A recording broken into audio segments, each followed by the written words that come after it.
where you are! Come on, Mommy!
Too dark.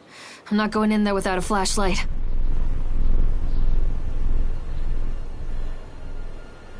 Come back, Callum! Over here!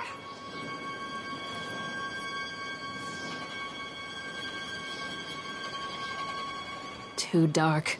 I'm not going in there without a flashlight.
I think this belongs to Callum.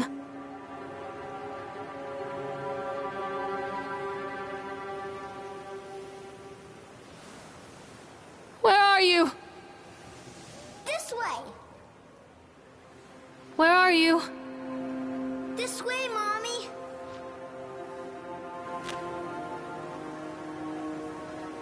Chad the Chipmunk, huh?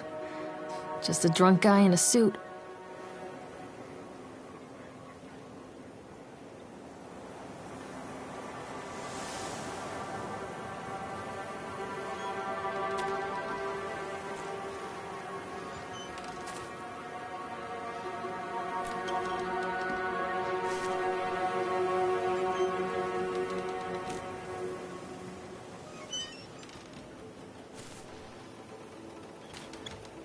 What is this about?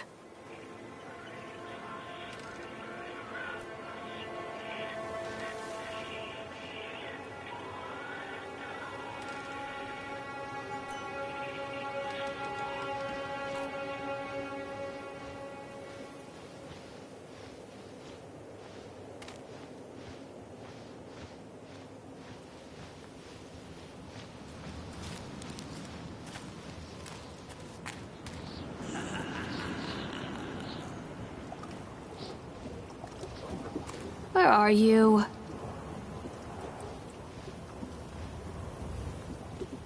Callum, stay where you are!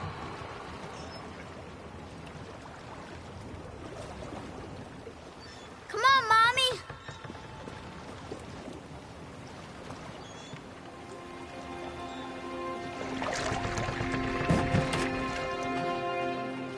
Callum! Where did you go?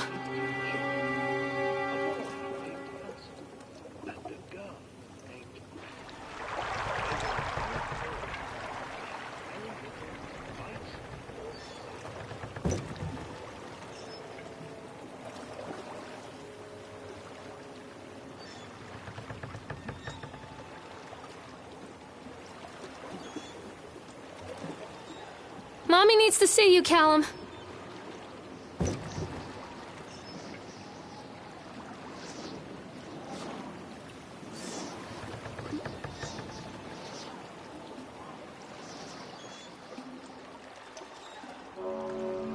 Near a great forest, there lived a poor woodcutter, his wife and his 2 children, a boy named Hansel and a girl named Gretel. They were very poor and had very little to bite or sup.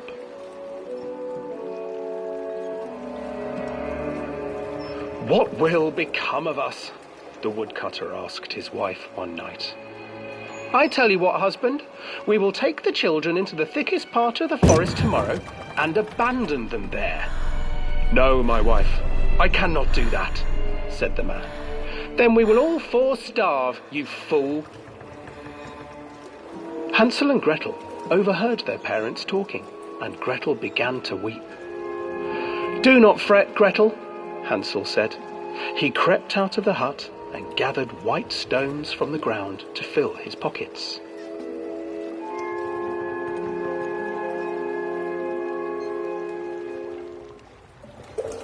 The next morning, the woodcutter leads the children into the forest. Before they leave, their mother gives them a slice of bread and warns them that they will get no more food that day. Clever Hansel leaves a trail of white stones behind them as they pass into the woods. When their father leaves them, the children wait a while, then follow the trail back to their parents' house. After receiving a thorough scolding from their parents for getting lost in the woods, the children are sent to bed without any supper. Hansel tried to sneak out and collect more white stones, but found that the door was locked. "Tomorrow I will take them into the woods myself," the wife told the woodcutter.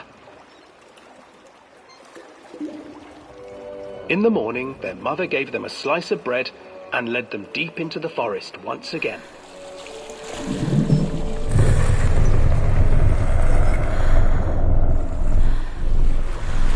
Hansel broke his bread into pieces and left a trail of breadcrumbs to lead them safely home. But hungry-eyed birds snatched up the breadcrumbs and his trail was destroyed. Abandoned by their parents and unable to find the trail home, the children wandered in the forest for 3 days.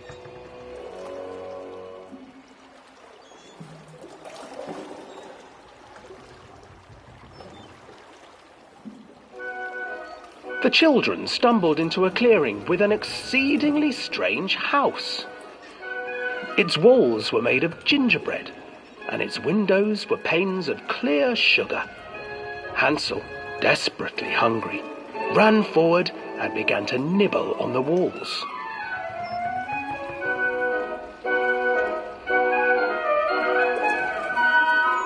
"Nibble, nibble, little mouse. Who is nibbling at my house?" An old woman emerged from the house, sniffing the air and peering around with cloudy eyes. "Oh, you dear children, who brought you here? Just come in and stay with me. No harm will come to you." But Hansel and Gretel stayed back, for the old woman reminded them of their cruel mother. "Come, children, don't be afraid. I have something for you." The old woman offered them 2 enormous lollipops. The children took them and began to eat. "You see, nothing to fear here. Come inside," the old woman urged, and the children, still licking their sweets, followed.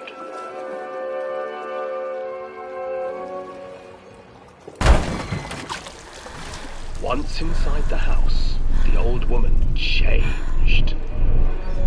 She stuffed Hansel into a cage and put Gretel to work, sweeping and cleaning her hut. "Your brother will make a good mouthful," the old witch told Gretel. "Once he is fattened up I shall feast upon him.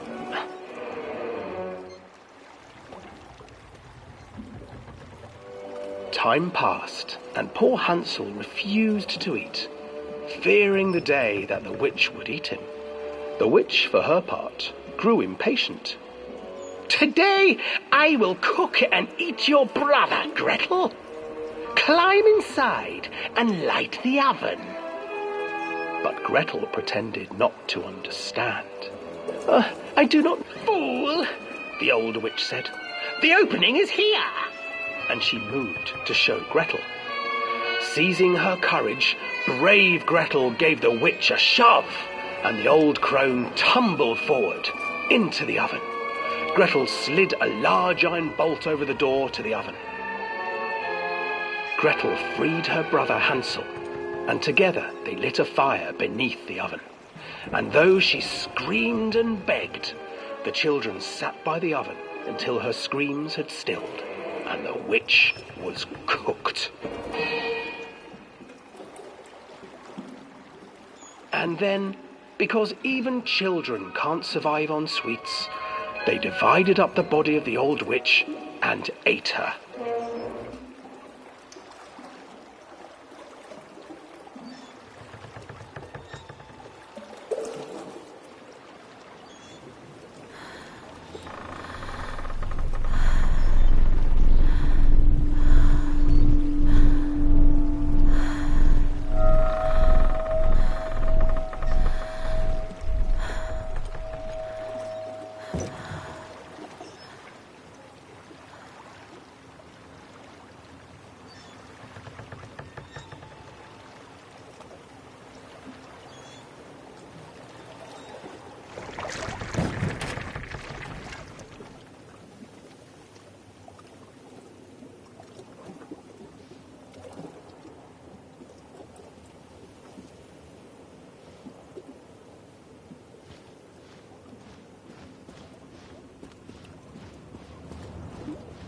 Hansel and Gretel. I used to read it to Callum when the electricity was shut off. Those poor children. The whole world against them. The forest, the birds, the old witch, even their own parents. I used to imagine that Callum and I were the kids in that story. Not mother and son, but brother and sister, hand in hand against the unkind world. We were always hungry, looking for our own house made of candy. Looking for the sweetness that could take the pain away. Hunger leads people to desperate, terrible places where the tree branches reach like claws. Wait for Mommy!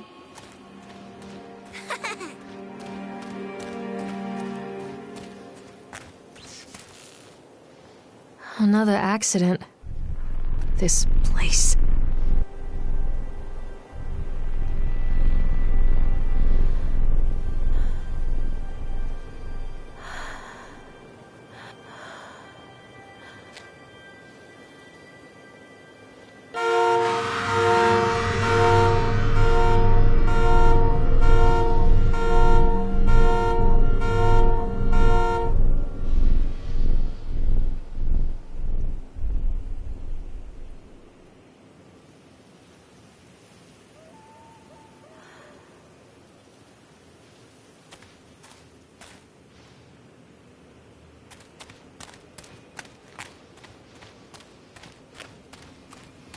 Where's my boy? Catch me, Mommy.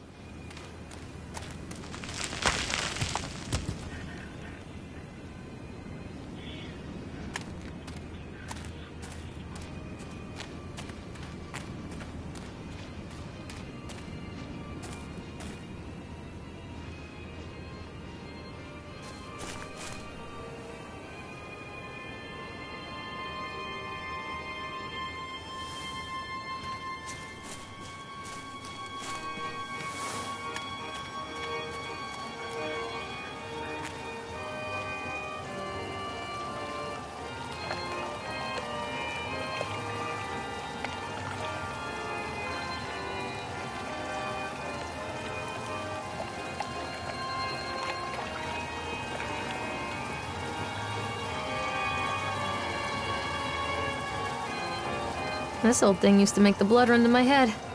Make me dizzy. The guy just snapped. Those poor kids.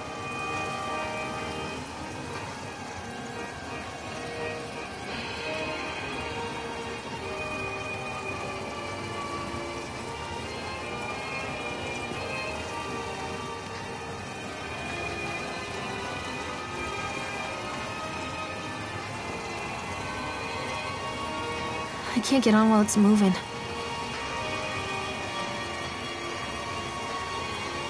I can't get on while it's moving.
Callum, where are you?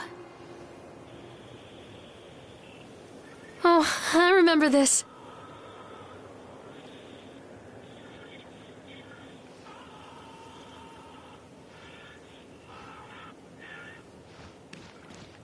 Treachery hides in thoughts. Treachery that lashes like a whip and scars our insides.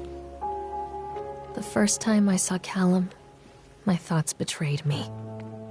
I looked down at this wrinkled, red, bawling thing and I thought, is that it?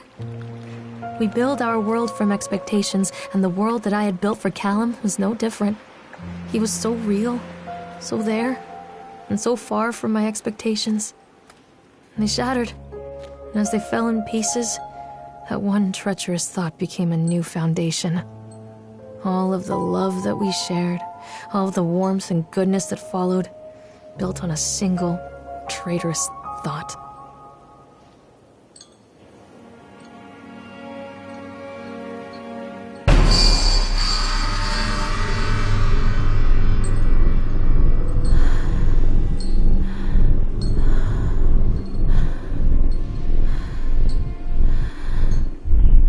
Mommy needs to see you, Callum.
Don't hide from me, Callum!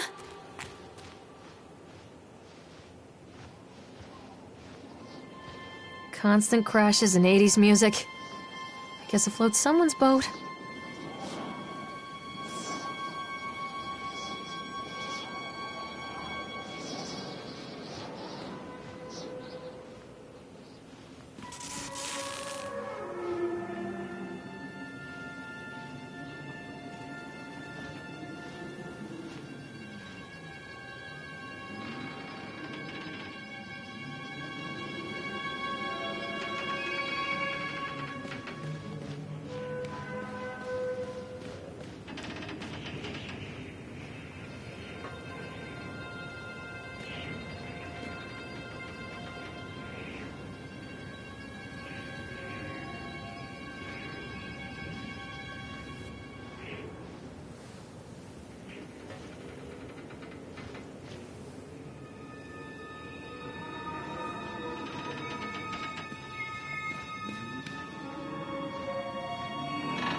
Stop, Callum!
It's a matter of public record that I am a failure as a mother. Once, when Callum was very small, I left him asleep in the car while I ran an errand. Don't even remember what it was. When I came back, the sheriff was standing next to the car, watching my boy through the window. I didn't like what I saw in his eyes. Judgment. He wrote me the ticket without saying a word, just the scratch of his pen on the notepad. When he gave it to me, our eyes met. I know what you're going through. My daughter, Helen, she just gets some help. Help was a bolt of lightning. Help was 1,000 volts surging through my veins. Help is agony. I'd rather die. I wanted to scream. I'd rather you pulled your gun and shot me. But instead my mouth said, "Yes, Sheriff."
People come into your life for a reason.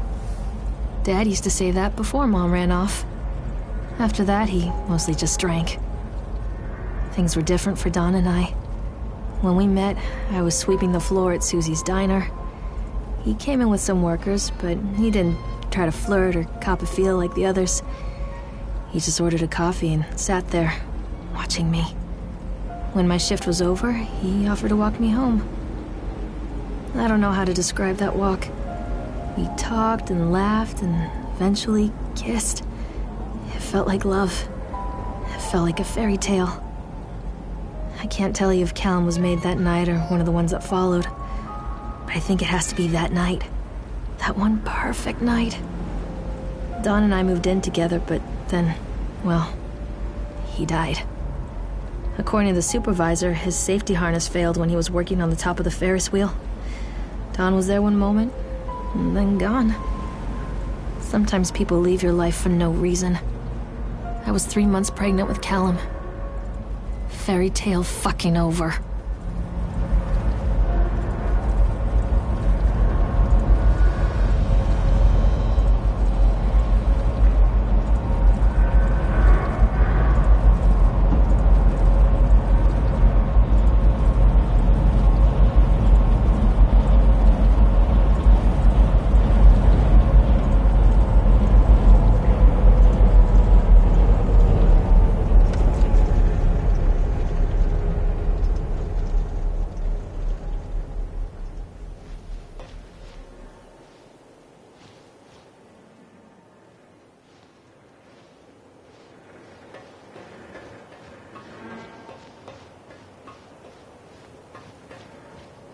Mommy is coming, Callum!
A lot of people idolize their children. You hear them talking about their kids and just the way they talk, their fucking voices make me want to vomit. My angel likes to read, and little Johnny is so good on the piano. Fuck those people! You give up 9 months of your life carrying them, you traumatize yourself giving birth to them, and then you spend the rest of your life as their slave. Wiping asses, mopping up piss, feeding them. Little life-sucking monsters who take and take and take until... we all go insane. Any parent who pretends otherwise is just dishonest. That's called choice supportive bias. I am honest. Callum really grinds my gears, and he owes me everything. Everything. It'd serve the little fuck right if I just abandoned him.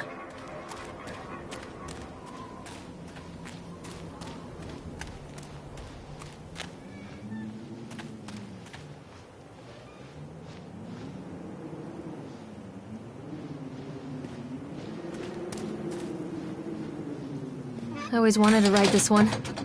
Never got around to do it before.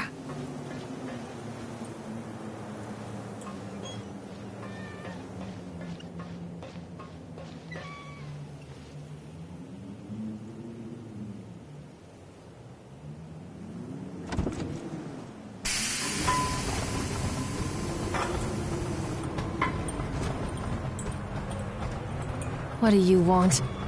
We need to talk about Callum. What do you mean? What have you done to him? That's an You and your boy are everything that this place doesn't want. The antithesis of what we stand for. Where is Callum? The poor child. He tried so hard to do what he was taught. He even left you a trail of breadcrumbs. But the park is just so hungry. Tell me where my son is. The witch has him now. Has both of you. No happy ending here, I'm afraid. Just leave me alone. Fool. You always were.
The witch awaits.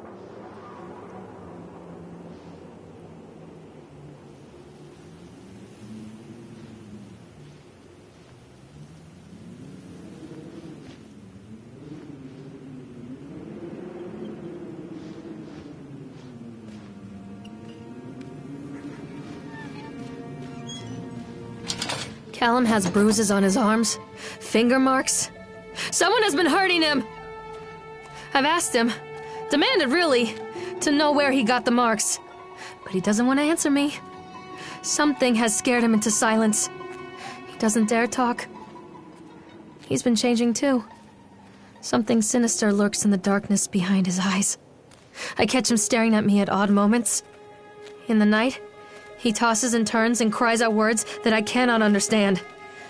When I try to soothe him, he snaps and bites at my fingers. I think he wants to talk to me. I think he wants to tell me. But they are watching him every minute of every day. They are whispering to him in his sleep, changing him. They are taking my baby away from me. I can save him. There will be pain.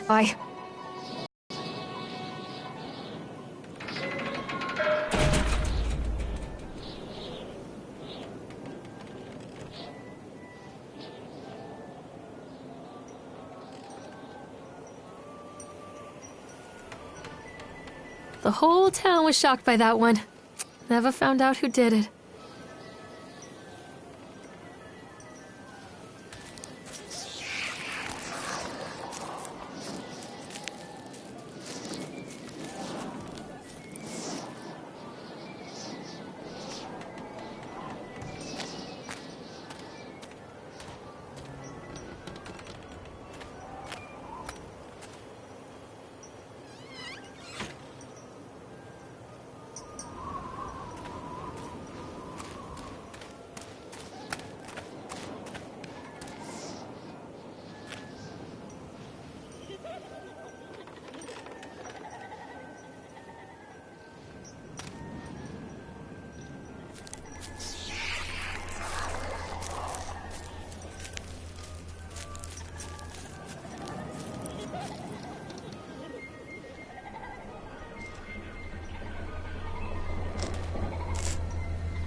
Poor bastard. Who did this to him?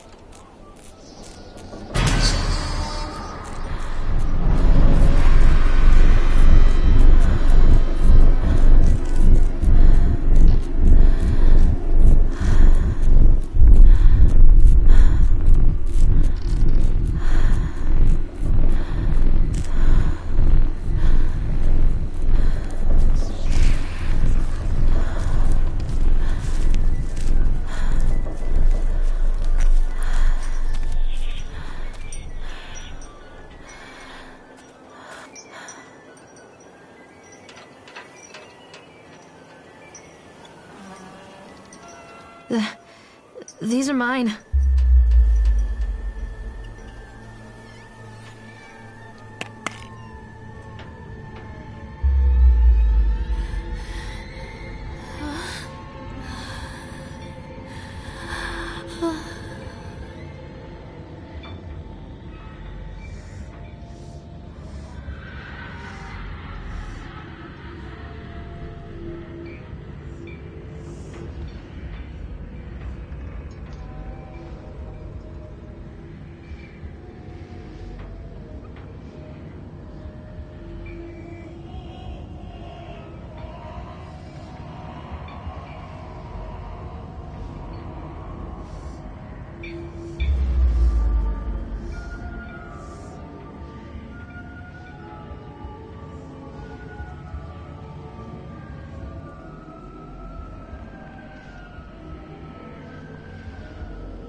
Don't leave me here, Callum.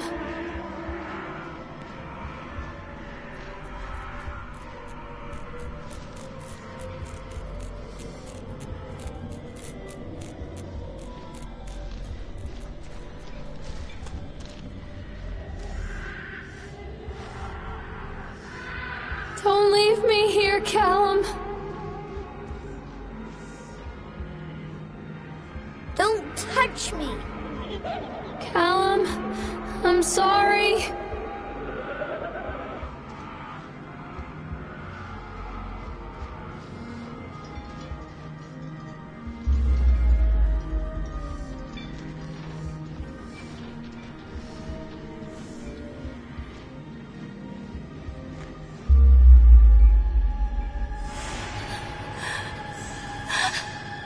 Oh God, no.